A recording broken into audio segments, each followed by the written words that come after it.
믿음의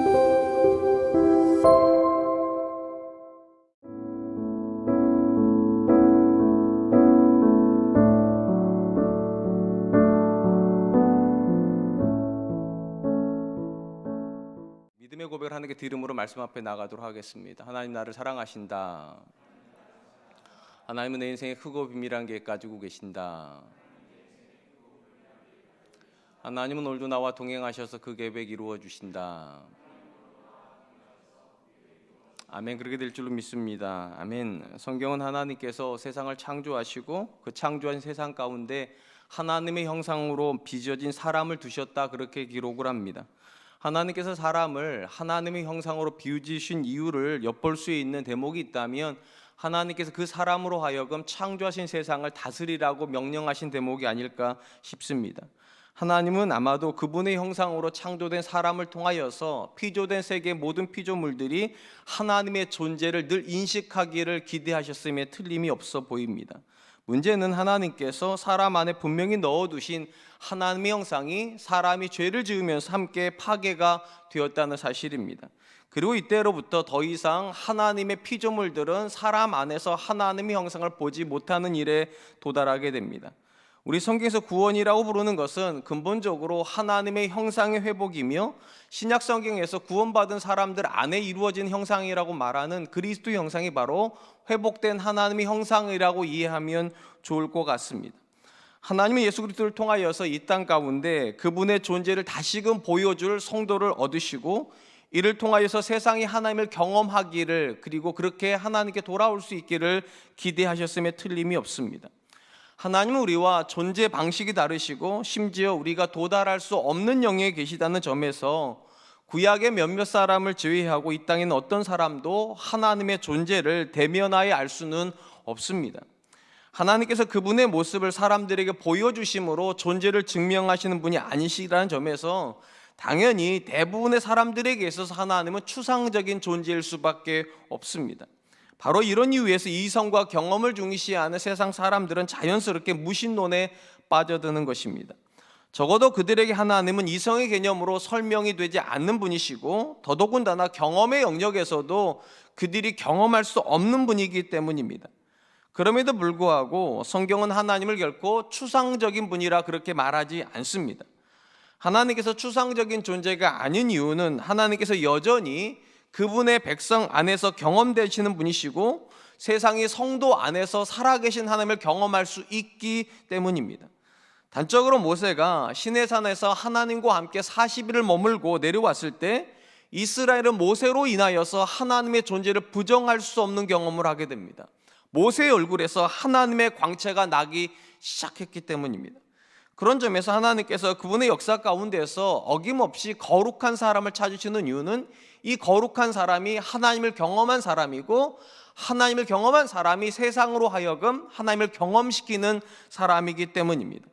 하나님은 하나님이 추상적이라고 말하는 세상을 향하여서 하나님이 추상적이지 않다는 걸 보여주기 위해서 하나님을 경험하는 사람을 언제나 세상 가운데 두셨던 것입니다.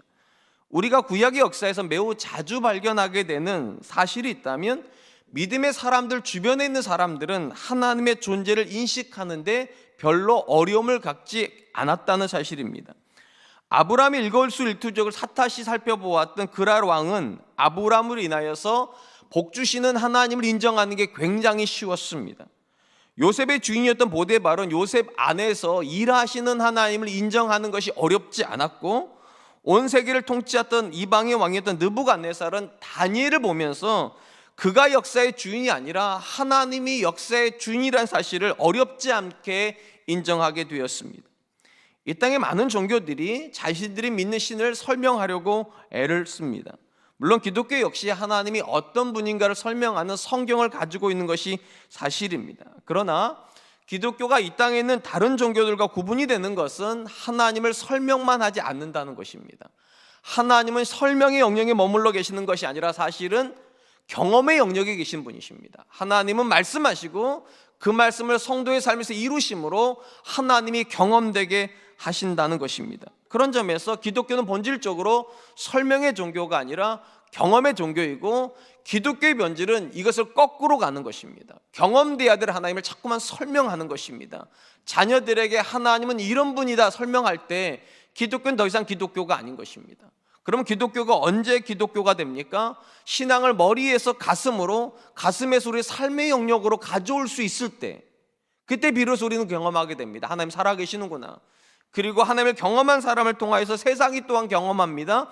여전히 하나님이 우리 가운데 계시는구나. 그렇게 함으로 세상은 하나님을 부정할 수 없게 되는 것입니다. 오늘 우리가 살펴보게 될 본문의 말씀은 하나님을 경험하는 사람은 어떤 사람이고 또 그 사람이 어떤 삶을 사는가를 우리에게 소개하는 본문이라 생각이 됩니다. 우리는 지난 시간에 하나님께서 세상에 보내신 예수님께서 말씀이시면서 동시에 생명과 빛이 되신다, 그렇게 살펴보았습니다. 오늘 본문에서 요한복음을 기록하고 있는 요한 사도가 주목하고 있는 이는 이 예수님보다 먼저 오신 이가 있다는 사실입니다. 오늘 본문 말씀 6절로 7절입니다. 하나님께로부터 보내심을 받은 사람이 있으니 그의 이름은 요한이라. 그가 증언하러 왔으니 곧 빛에 대하여 증언하고 모든 사람이 자기로 말미암아 믿게 하려 함이라. 하나님께서 예수님을 세상에 보내시기 전에 세례 요한을 먼저 보내신 이유는 우리가 지난 시간에 살펴보았던 이유 때문입니다. 빛이 세상에 왔지만 빛을 알아보지 못한다. 쉽게 제가 그때 이렇게 말씀드렸습니다. 그들이 자기가 죄인이라는 걸 깨닫지 못하고 있기 때문에 빛에 대해서 반응을 하지 않습니다. 이에 하나님께서 빛이신 예수님보다 먼저 세례 요한을 보내셔서 그들이 어둠이라는 사실을 들춰내시기 위해서 하나님을 먼저 경험한 사람인 요한을 세상에 보내셨다는 것입니다. 요한복음에서 세례 요한에서 기록하고 있는 부분 중에 주목할 부분이 있습니다. 그를 소개할 때 이렇게 소개하는 것입니다. 하나님께로부터 보내심을 받은 사람. 그러니까 세례 요한은 하나님께 보냄을 받았다라고 하는 정체성을 가지고 있습니다. 이 표현이 주목되는 이유는 신약 성경에서 만나게 되는 굉장히 독특한 단어하고 이 표현이 연결되어 있기 때문입니다. 바로 사도라고 하는 단어입니다. 예수님께서 그분을 따르는 많은 무리 중에서 12명을 뽑았습니다. 우리는 이 사람들을 제자라고 부릅니다. 이 제자는 3년간 예수님 곁에서 훈련을 받습니다. 그리고 예수님의 죽으심과 부활을 이후에 그들이 성령을 체험하게 되자 예수님께서 그들에게 어떻게 말씀하셨는가? 세상에 가서 내 증인이 되라고 말씀하셨습니다. 이렇게 세상으로 보내진 제자들을 부를 때 우리는 어떤 단어로 부르는가? 사도라고 부릅니다. 이 사도라는 단어의 문자적인 뜻이 보냄을 받은 자라는 뜻입니다. 오늘 본문에서 하나님께서 세례 요한을 설명할 때 썼던 단어와 똑같은 어근을 가지고 있습니다. 그러니까 하나님께서는 예수님 앞에 사람 한 사람을 보냈는데 그게 세례 요한이고, 예수님도 예수님을 세상에 증거할 사람을 보냈는데 그들을 우리는 사도라고 부르는 것입니다. 그리고 놀랍게도 성경에서 저와 여러분들, 특별히 구원받은 사람들을 향하여서 가지고 있는 정체성도 똑같습니다. 세상에 보내시기 위해서 우리를 부른 것입니다. 그러니까 세례 요한과 사도들과 우리는 결국 같은 선상에 서 있는 사람들입니다. 이 말은 사도 요한이 강조하려고 하는 것이 이런 뜻이라는 겁니다. 세례 요한만 특별한 사역을 감당하는 존재가 아니라 세례 요한 이후로 있는 모든 사도들과 모든 성도들 역시 똑같이 하나님께서 세상 가운데 보내신 존재로 우리가 이 땅에 왔다는 것입니다. 이것이 사실이라면 이 땅에 있는 모든 성도는 그 누구도 예외 없이 예수 그리스도를 증거하기 위해서 세상에 보내진 존재들입니다. 다만 차이가 있다면 누군가는 이 정체성을 기억하면서 오늘을 살고 있고, 누군가는 이 정체성을 망각하고 오늘을 살아간다는 것입니다. 왜 하나님께서 저와 여러분들을 먼저 부르셔서 하나님을 경험하게 했겠습니까? 보내시려고요. 이게 궁극적인 목적입니다. 왜 하나님께서 세례 요한에게 특별한 은혜를 주셨는가? 보내시려고요. 세상 가운데 그들을 보내서 그로 통하여서 세상의 하나님께로, 예수님께로 연결되게 하기 위해서입니다. 우리는 우리가 의도하든 의도하지 않든 간에 우리를 통하여서 사람들이 하나님을 경험한다는 사실을 인정해야 됩니다. 그들이 판단하는 하나님은 그들이 아는 하나님이 아닙니다. 그들이 우리 안에서 만나고 있는 하나님을 판단하는 겁니다. 내 아빠의 하나님을 통해서 자녀는 하나님을 판단합니다.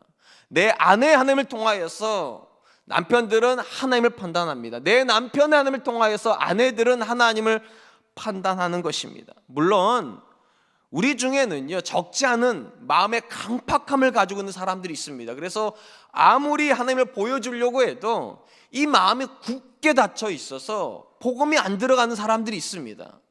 그러니까 그들의 불신이 모두 다 성도들의 책임은 아닐 것입니다. 그럼에도 불구하고 먼저 믿어서 하나님을 경험하여 그들에게 보내진 이들이 그들의 불신의 상당 부분에 책임이 있다는 사실은 부정할 수 없습니다.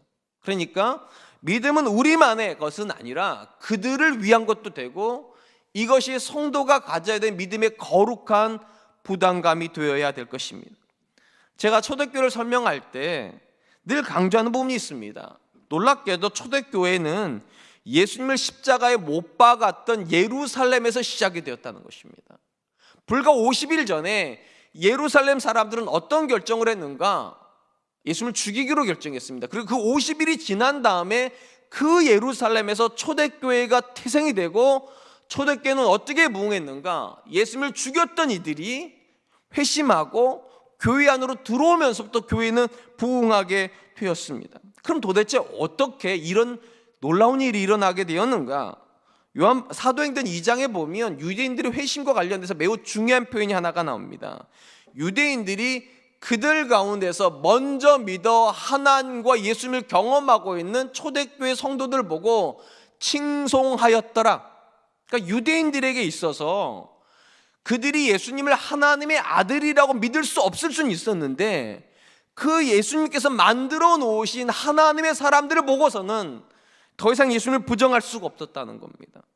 그들과 다른 존재들이거든요. 이들은요, 아무리 봐도 이들이야말로 진짜 하나님을 경험하고 이들이야말로 정말 하나님께 찾으시는 그 거룩한 사람이라는 게 확인이 되자 그들은 더 이상 예수님을 부정할 수 없었던 것입니다. 먼저 믿은 성도들의 증언, 그들이 살았던 삶이 왜 중요합니까?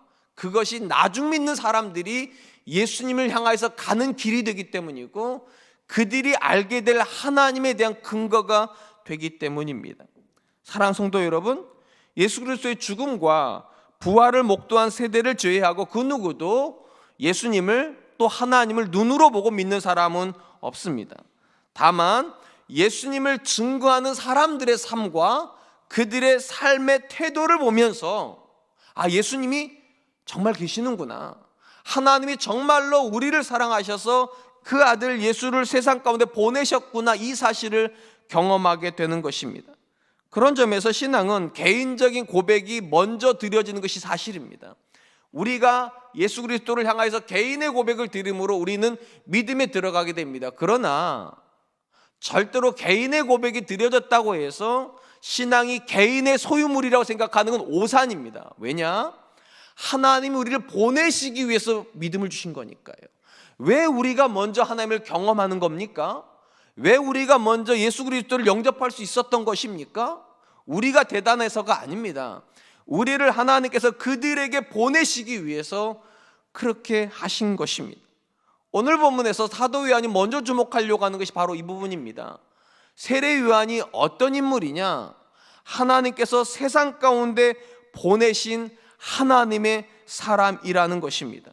그런 점에서 우리가 성도 되었다는 이 고백에 안에서 반드시 두 가지가 있어야 됩니다. 첫 번째는 감격이 있어야 됩니다. 하나님께서 나 같은 사람에게 하나님의 자녀라고 하는 이 귀한 은혜를 주셨구나. 또 하나가 있어야 됩니다. 거룩한 부담이에요. 내가 그들에게 보내진 존재이구나. 나를 통해서 그들이 하나님을 경험하고 나를 통해서 그들이 예수님께 연결이 되고 비록 내가 부족할지라도 나라고 하는 존재가 그들에게 하나님을 보여주는 그런 존재가 되어야 하는 것이다. 한번 스스로에게 물어보시기 바랍니다. 과연 저와 여러분들은 이 거룩한 부담이 있습니까? 나만 믿는 것이 아니라 나로 인해서 그들이 또한 하나님을 믿어야 된다라고 하는 거룩한 부담 말입니다. 이것이 하나님을 경험하는 사람이 가지는 부담입니다. 전 저와 여러분들이 이 거룩한 부담 앞에 날마다 설 수 있기를 주님의 이름으로 축원드리겠습니다. 한편 요한복음은 세례 요한이 하나님의 보냄을 받아 예수님을 증거하는 사역을 했을 때 모습을 이렇게 기록을 하고 있습니다. 8절로 9절입니다. 그는 이 빛이 아니요 이 빛에 대하여 증언하러 온 자라. 참 빛 곧 세상에 와서 각 사람에게 비추는 빛이 있었나니. 요한복음은 세례 요한이 그 당시 사람들에게 빛에 대하여서 증거로 왔다는 사실만에 주목하는 것이 아니라 그가 빛이 아니라는 사실에도 주목을 합니다. 요한복음에서 특별히 이 요한 사도가 세례 요한이 빛이 아니라고 강조하고 있는 이유가 있습니다. 이후에 살펴보겠지만 세례 요한은 빛이 아님에도 불구하고 그 당시 사람들 눈에 정말로 강력한 빛처럼 보였기 때문입니다. 그러니까 사도 요한이 강조하는 겁니다. 빛처럼 그들의 눈에 보였을지라도 그는 사실은 빛이 아니라 빛을 증거하러 오는 존재였다고.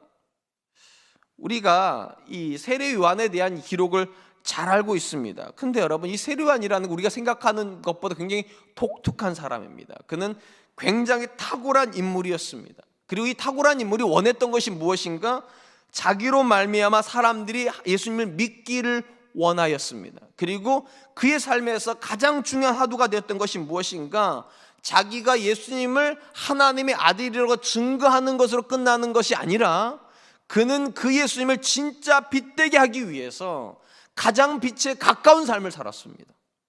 그러니까 가장 빛에 가까운 삶을 살으니까 빛에 대해서 증언을 하니까 사람들이 그 빛에 주목한 것이지, 그냥 대충 살았더니 그리고 세례 요한이 열심히 사역을 했더니 사람들이 예수님을 주목하다, 그게 아니라는 겁니다.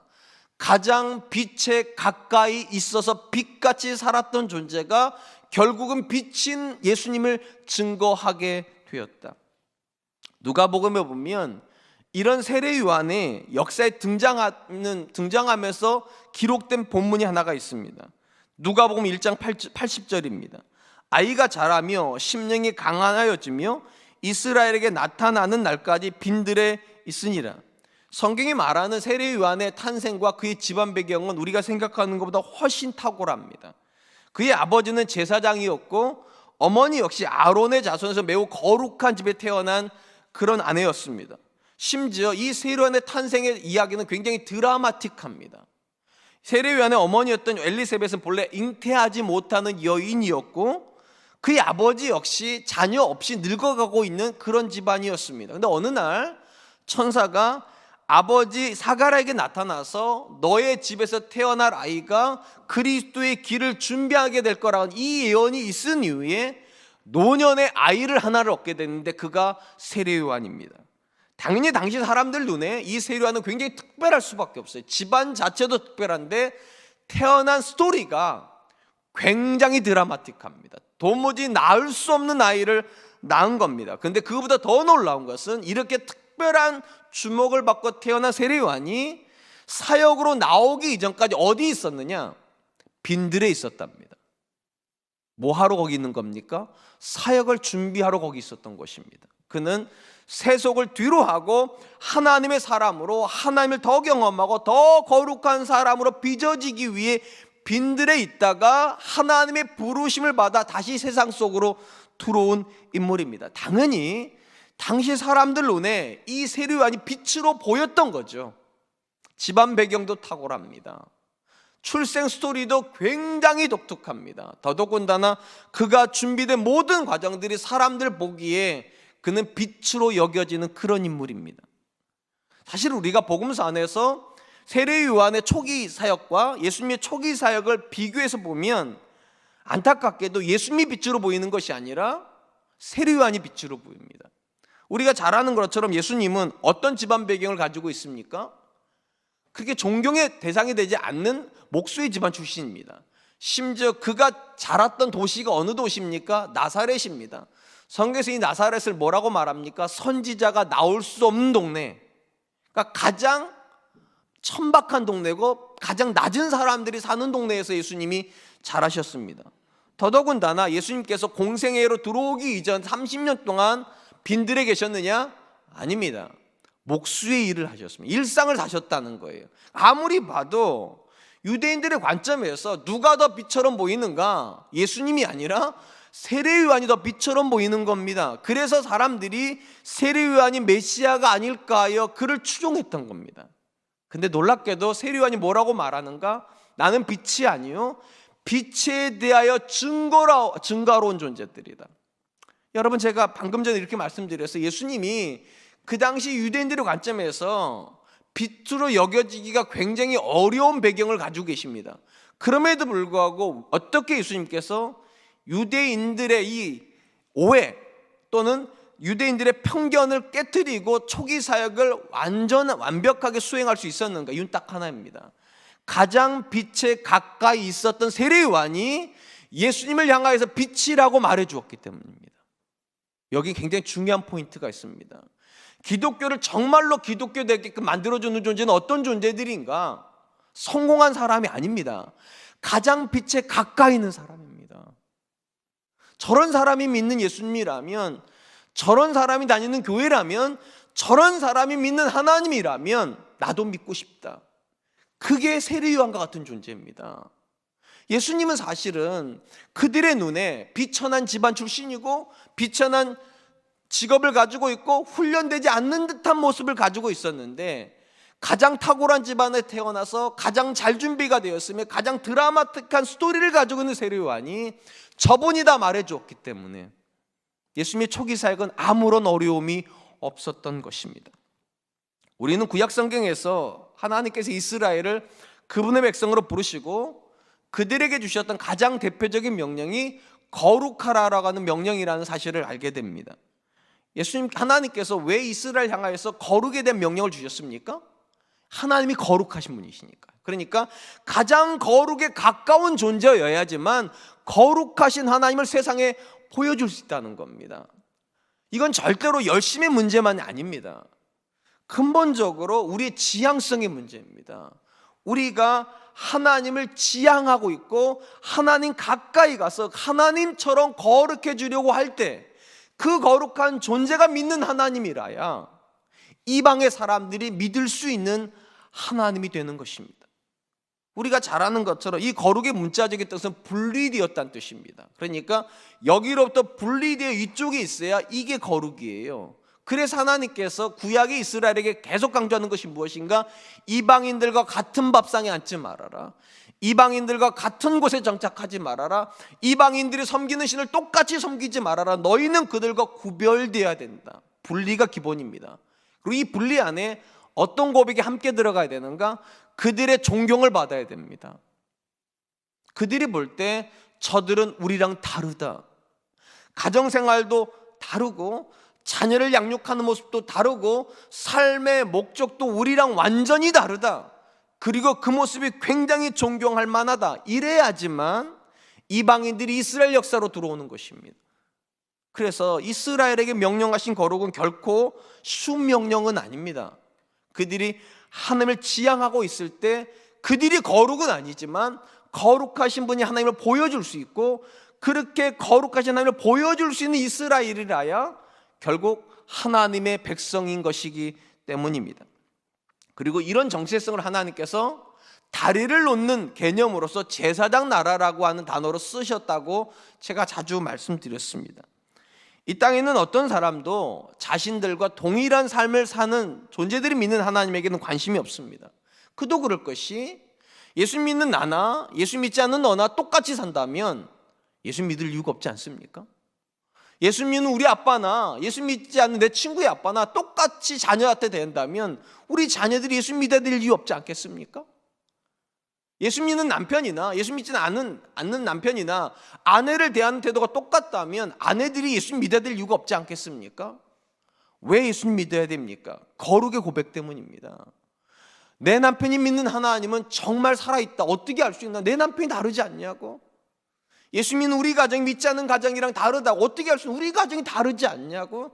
이 고백이 없는데 그들이 하나님을 믿어야 될 이유는 없습니다. 그런 점에서 하나님께서 요구하는 거룩은 복음의 전제 조건입니다.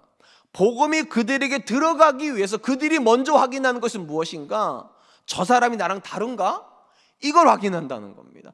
다르지 않은 사람이 말하는 복음은 진리가 아닙니다. 요한이 하나님께 보냄을 받았는데 왜 그가 그렇게 거룩한 삶을 살려고 몸부림치는 겁니까? 빛 대신 예수님을 지향해 줘야 되니까. 내가 가리키는 그분이 사람들에게 신뢰할 만한 존재여야 돼요. 그러니까 엄밀히 말하면 예수님이 신뢰 대상이 못 되는 이유는 예수님 때문이 아닙니다. 그분을 믿는 저와 여러분 때문입니다. 그들은 예수님에게 관심이 있지 않습니다. 그 예수를 믿는 우리에게 관심이 있어요. 과연 저 사람은 다른가? 초대교회가 유대인 사회에서 뿌리를 내릴 수 있었던 이유가 무엇인가? 그들이 다르다는 칭송을 들었기 때문입니다. 세례 요한이 하나님께서 먼저 보낸 사람으로 쓰임받을 수 있었던 이유가 무엇인가? 그가 가장 빛에 가까이 있는, 그들의 눈에 빛처럼 보이는 사람들이었기 때문입니다. 혹시 미국 사회에서요, 가장 살기 좋고 깨끗한 도시를 꼽으라면 어느 도시가 꼽히는지 혹시 아십니까? 유타주의 수도인 솔트레이크가 그런 도시라고 알려져 있습니다. 2017년 기준으로 의하면 솔트레이크 시티는 살기 좋은 도시 항목에서 범죄율을 포함한 10가지 항목에서 9가지 항목에서 전체 1등을 했답니다. 그러니까 10가지 항목 중에 9가지가 도시 기준으로 1등이에요. 정말로 놀라운 것은 여러분이 아시는 대로 이 솔트레이크 시티는 몰몬교 성도가 60%를 차지하는 종교적인 도시입니다. 그리고 안타깝게도 이 몰몬교는 한국 기독교뿐만 아니라 미국 기독교 사회에서도 이단으로 정죄되는 집단입니다. 근데 놀랍게도 이단들이 만들어 놓은 도시가 미국 사회에서 가장 깨끗하고 가장 정직하고 가장 안전한 도시 9개 항목 중에 10개 항목 중에 9개 1등이에요. 이는 몰몬교 성도들의 의도적인 노력 때문입니다. 그들은 주류 사회에서 자신들이 이단으로 정죄받는 것 때문에 그들의 가르침이 받는 것 원치 않습니다. 그래서 자기들의 삶을 더 깨끗하게, 더 정직하게, 더 열심히 사는 모습으로 포장을 시킨 겁니다. 그래서 그냥 만들어진 도시가 아니라 신앙으로 만들어진 도시입니다. 그래서 미국 사회에서 가장 깨끗하고 가장 정직하고 가장 안전한 도시가 되었던 것입니다. 결과적으로 이들의 노력에 의해서 이단임에도 불구하고 미국 사회에서 가장 신뢰를 받는 집단이 기독교 집단이 아닙니다. 몰몬교들입니다. 어찌 보면 몰몬교 이들이 살고 있는 삶의 방식이 하나님께서 저와 여러분들에게 기대하는 삶의 방식인지도 모르겠습니다. 그러면서 이런 생각이 해봤어요. 안타깝게도 그들은 그릇된 가르침을 가지고 참된 삶을 만들어내 버렸는데 우리는 참된 가르침을 가지고 그릇된 삶을 살고 있는 건 아닌가? 우리가 더 거룩해야 되는데, 우리가 더 신실해야 되는데, 우리가 더 정직해야 되는데, 언제부턴가 한국 사회에서 기독교인이 착합니까? 예수 믿는 사람이 정직합니까? 예수 믿는 사람은 신실합니까? 이렇게 물어보면 뭐라고 대답합니까? 사람 나름이죠. 이게 현실이 되어버렸습니다. 그러나 기억하십시오. 누가 하나님의 사람입니까? 가장 빛에 가까이 있는 사람입니다. 그래서 그 사람이 믿는 하나님이라면, 그 사람이 다니는 교회라면, 그 사람이 신뢰하는 예수님이라면 나도 믿고 싶다. 그렇게 해줄 수 있는 사람. 본문에 나온 세례 요한이 그런 인물이었다는 것입니다. 사랑하는 성도 여러분, 세례 요한이 그의 사역을 통해서 가졌던 기대가 있다면 그는 자신을 통하여 그들이 예수님을 믿기를 정말로 원했습니다. 그리고 이 열망이 있기 때문에 그가 어떻게 살았는가? 가장 거룩한 사람으로 살아갔다는 겁니다. 그들의 눈에 마치 세례 요한이 빛이 아닌가 싶을 만큼, 그가 구약에 예언된 메시아가 아닌가 싶을 만큼 그는 그렇게 살았습니다. 그리고 그가 저분이다 말했기 때문에 예수님께서 이스라엘 역사에서 사역하는 게 하나도 어렵지 않았습니다.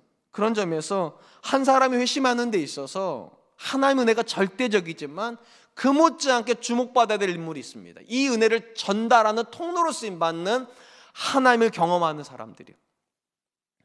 이런 사람들이 한 사람 옆에 있으면 이 사람들의 마음은 아무리 강박해도 결국 녹아내리게 되어 있습니다. 왜냐? 그는 거룩한 사람이니까요. 한번 스스로에게 물어보시기 바랍니다. 지금 나는 내 가족의 마음을 녹아내릴 만큼 그들이 거룩한 사람입니까? 제가 이런 질문을 하면서도 저는 그냥 빠르게 대답 못합니다. 아무리 생각해봐도 저는 아직 멀었습니다. 그래서 제가 늘 열망하는 게 있다고 말씀드렸잖아요. 어제보다는 오늘이면 되고 오늘보다는 내일 더 좋은 사람이 돼야 되겠다. 저 때문이 아닙니다. 복음 때문입니다. 여러분 때문이 아닙니다. 여러분들에게 그 은혜를 주신 하나님 때문입니다. 우리는 우리를 위해서 더 좋은 사람 되려고 할 필요 없습니다. 나를 위해서라면 지금 살던 대로 사십시오. 그런데 하나님을 위해서라면, 나를 세상에 보내신 하나님을 위해서라면 그들보다 더 빛에 가까워야 됩니다. 적어도 그들의 눈에 저 사람은 다르다, 저 사람은 뭔가 특별하다, 저 사람이 믿는 하나님이라면 내 사위에게도 믿게 해주고 싶고 내 며느리한테도 믿으라고 말해주고 싶다. 그래야지만 빛이 드러나는 것입니다. 저는 우리 사랑과 하나님께 속해 있는 모든 믿음의 사람들 안에 이 고백이 있었으면 좋겠습니다. 저들이 내 복음을 듣기 이전에 나의 거룩을 먼저 검증한다. 내가 그들과 어떤 삶의 차이를 가지고 있는가 그들이 확인하기 전까지는 내가 아무리 예수님을 말을 해도 그들의 귀는 열리지 않는다. 언제 귀가 열립니까? 마음이 먼저 열리는 겁니다. 저 사람은 정말 신뢰할 만한 사람이다. 내 남편은 정말 좋은 사람이다. 내 아버지는 정말 신실한 사람이다. 왜냐? 예수님 믿으니까. 그리고 그런 사람이 믿는 예수님이라야 그들이 믿고 싶은 예수님이 되는 것입니다. 전 저와 여러분들도 그럴 수 있기를 축원드립니다. 그렇다면 여러분, 누가 하나님을 경험하여 거룩한 삶을 살아 그들에게 빛으로 인도할 만한 그런 인물이 되겠습니까? 요한복음은 이 부분에 대해서 이렇게 대답을 합니다. 10절로 12절입니다. 그가 세상에 계셨으며 세상은 그로 말미암아 지은 바 되었으되 세상이 그를 알지 못하였고 자기 땅에 오매 자기 백성이 영접하지 아니하였으나 영접받는 자 곧 그 이름을 믿는 자들에게는 하나님의 자녀가 되는 권세를 주셨으니, 요한은 예수님께서 그분이 지으신 세상 가운데 오셨지만 세상이 그분을 알아보지 못했고 심지어 자기 백성에게 오셨지만 자기 백성 예수님을 영접하지 않았다라고 선언했습니다.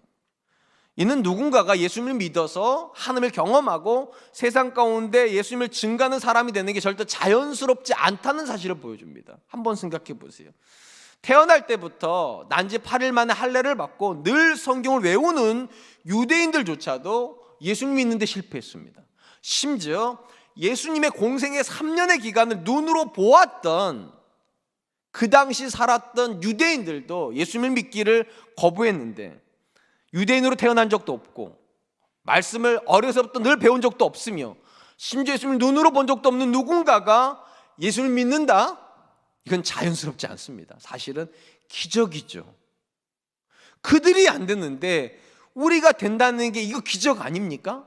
이 말을 조금만 뒤집어 보면 누군가가 쉽게 예수님을 믿을 거라고 기대하는 게 어리석은 겁니다. 그건 쉽게 되지 않습니다. 이거는 절대적인 기적이기 때문입니다.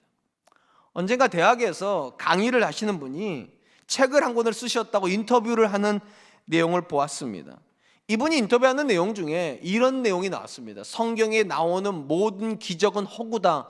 나는 그렇게 생각한다. 제가 궁금해서 도대체 무슨 근거를 가지고 이렇게 말을 하는가?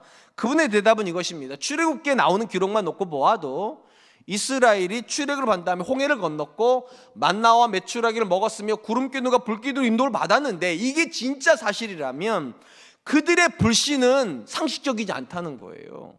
아니, 눈으로 다 봤는데 홍해가 갈라지고 만나가 내리고 메추라기가 오고 구름기둥도 보고 불기둥도 봤는데 어떻게 그렇게 불신할 수 있냐고, 하나님을. 그러니까 그들이 경험했다고 말하는 기적은 허구해야 된다고. 그래야 그들의 불신이 설명이 된다는 거예요.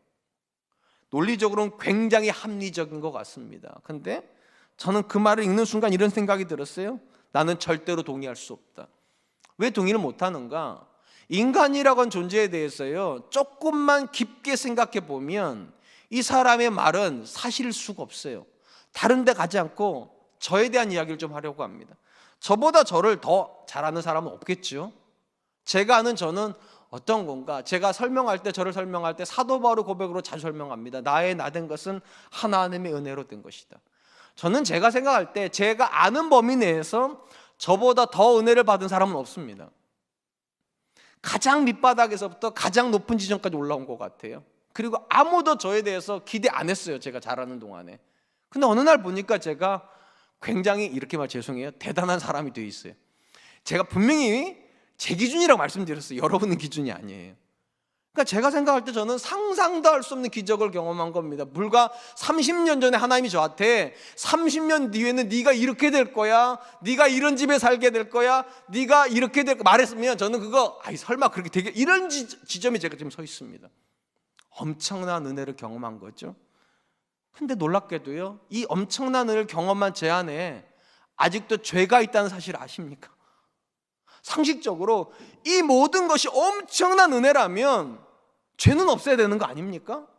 온전한 믿음만 있어야 되는 거 아닙니까? 그런데 안타깝게도 저는 제 인생에 일어난 모든 일들, 앞으로 일어날 모든 일들이 다 은혜임을 믿지만 또한 제 안에 죄가 있다는 사실도 부정할 수가 없습니다.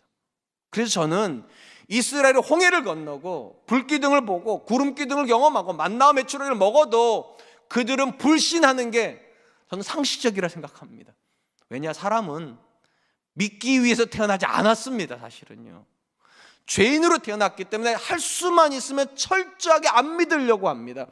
오늘 본문에서 요한이 강조하는 게 그거예요. 하나님이 세상을 창조하시고 그 가운데 아들을 보냈는데 세상이 그 아들을 안 믿으려고 한다는 겁니다. 심지어 자기 백성인 이스라엘에게 보냈는데도 그들이 예수님을 영접하지 않았대요. 이게 사람입니다. 안 믿어요. 아무리 많은 기적을 경험하고 아무리 큰 은혜를 경험하고 있어도 무시로 마음이 돌아서 버리는 존재. 그래서 믿는 게 기적이에요. 그럼 이 기적은 어떻게 일어납니까? 그 다음 말이 그겁니다. 13절, 이는 혈통으로나 육정으로나 사람의 뜻으로 나지 아니하고 오직 하나님께로부터 난 자들이니라. 성경의 관점은 분명합니다. 우리가 믿고 싶어서 믿은 게 아니라 하나님이 강권하심으로 하나님이 믿게 하신 거라는 거예요. 그래서 모든 성도는 나로부터 난 존재가 아니라 하나님께로부터 난 존재, from me, 나로부터 시작된 믿음이 아니라 from God, 하나님으로부터 시작된 믿음이 우리 안에 들어온 거예요. 제가 이 자리에 여러분이 계셨으면 아멘 하라고 그러셨을 거예요. 이건 아멘이에요. 아무리 생각해 보아도 성경을 아무리 논리적으로 설명하려고 해도 믿고 싶었는데 믿어진 사람 없습니다. 하나님이 믿게 하신 것입니다. 그런 점에서 누가 하나님을 경험한 사람이 되는 겁니까? 하나님이 믿게 하신 사람이요. 그리고 하나님이 믿게 하시는 사람들의 공통적인 특징이 무엇인가? 오늘 12절 말씀에 보면 이렇게 되어 있어요. 믿는 것과 뭐가 동의어로 나와 있는가? 영접한다는 게 동의어로 되어 있습니다. 믿는 자, 곧 그 이름을 믿는 자들에게 영접하는 자, 곧 그 이름을 믿는 자. 죄송합니다. 이 두 단어가 거의 동의어처럼 쓰여져 있습니다. 무슨 말인가 하면 누가 믿는 사람이 되는가? 하나님의 말씀을 받아들이는 사람이 믿는 사람이 된다는 겁니다. 우리가 잘 아는 것처럼요, 사도 바울이 로마서에서 뭐라고 말했는가? 믿음은 들음에서 나오고 들음은 그리스도의 말씀으로 말미암는 것이다. 그러니까 쉽게 말하면 사도 바울은 어떻게 생각했는가? 누군가가 진정으로 하나님의 말씀을 듣고 있다면 그는 믿음에 도달하게 될 거라는 겁니다. 근데 여기서 우리가 의문이 있는 게 있습니다. 우리가 매주일마다 현장에서 또는 영상으로 하나님의 말씀을 듣습니다. 그런데도 이상하게 우리 안에 드는 의구심이 이겁니다. 왜 나는 말씀을 계속 듣고 있는데 믿음이 안 생기나?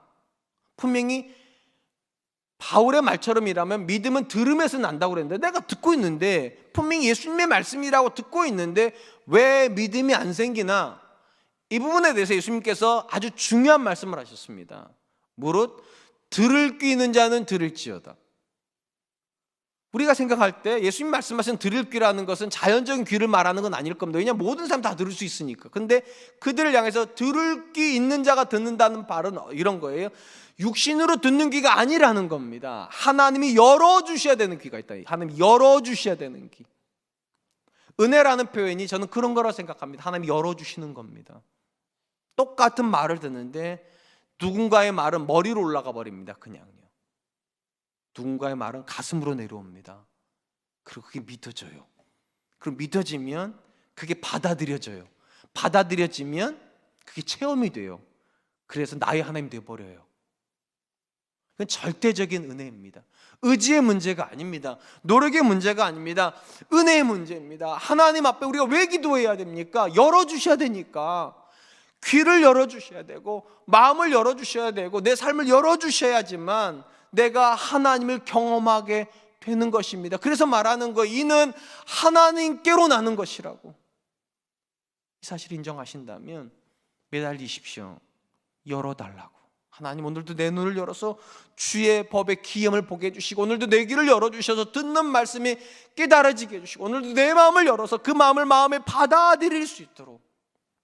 사랑하는 성도 여러분, 왜 우리가 절대적인 은혜를 하나님께 구해야 됩니까? 하나님을 경험하는 게 내 마음대로 되지 않기 때문입니다. 내가 원해서 경험이 된다면 믿음에 실패할 사람이 없어요. 심지어 이스라엘 땅에 예수님이 오셨는데도 그들은 믿음을 못 가졌다면 우리가 믿음을 갖는다는 것 자체가 기적이고요, 이 기적은 절대적으로 하나님께로 도와야 됩니다. 우리 중에는 굉장히 많은 사람들이 태어날 때부터 예수님 믿었다고 말하는 모태신앙이 있습니다. 심지어 내 주변에 믿음 있는 사람들과 교제하고 있다라고 간증하는 사람도 굉장히 많고, 그리고 수많은 기적을 경험했다고 고백하는 사람도 굉장히 많습니다. 그런데도 믿음이 안 생기는 사람도 의외로 많습니다. 왜 그렇습니까? 이 믿음은 절대적인 은혜의 영역이기 때문입니다. 사울을 보내면서 다시 한번 돌아보시기 바랍니다. 우리의 믿음은 성장하고 있습니까? 우리는 정말로 하나님을 매 순간 경험함으로 점점점 빛을 향하여 가고 있고, 그 빛을 가지고 세상을 향하여서 그리스도를 증거하는 사람이 되고 있습니까? 그렇지 못하다는 것은 왜 그렇습니까? 물론 노력이 부족할 수 있어요. 근데 그 이상입니다. 노력이 부족한 게 아니라 은혜가 부족한 겁니다. 구해야 됩니다. 하나님, 나도 깨닫게 해주십시오. 나도 붙잡게 해주십시오. 나도 경험하게 해주십시오. 저는 이 고백을 드린 이들에게 하나님 열어주실 줄로 믿습니다. 그 은혜가 있었으면 정말로 좋겠습니다. 이제 말씀을 맺으려고 합니다. 하나님께서 예수 그리스도를 통하여 구원한 모든 성도는 성경적 관점에서 그리스도의 형상을 회복한 사람이고, 오늘 설교 제목으로 말하면 하나님을 경험한 사람들입니다. 왜 하나님께서 저와 여러분을 먼저 하나님을 경험하게 하셨습니까? 오늘 본문에 답이 있습니다. 하나님께서 저와 여러분들을 세상에 보내시기 위해서 먼저 경험하게 하신 겁니다. 그러니까 모든 믿음은 개인으로 출발하지만 그들을 향해서 가는 것입니다. 여기까지가 사실은 구원입니다. 또한 이 고백에 우리가 동의를 한다면 그 다음에 중요한 건 이것입니다. 세상에 가 있는 우리를 통해서 그들이 어떻게 하나님을 경험합니까? 거룩의 고백을 통하였어요. 우리가 빛에 가까운 존재라야 우리가 말하는 빛에 그들이 관심 갖습니다. 그럼 누가 거룩한 삶을 살기로 결정할 수 있습니까? 이는 혈통으로 나는 것이 아니라 하나님께로부터 난 자니라. 답이 하나님께 있습니다. 하나님이 은혜 주셔야 됩니다. 오늘도 하나님께서 내 삶에 은혜 주셔야지만 내 믿음은 더 깊어집니다. 내 은혜의 고백은 더 풍성해집니다. 그리고 그런 사람이 증거하는 예수님이라야, 그런 사람이 고백하는 믿음이라야, 그런 사람이 전해주는 복음이라야 그들이 들어야 될 복음이 될 줄로 믿습니다. 이번 한 주간 사울을 마감하면서 더 풍성한 은혜를 기대했으면 좋겠습니다. 하나님, 내 눈을 열어주십시오. 내 마음을 열어주십시오.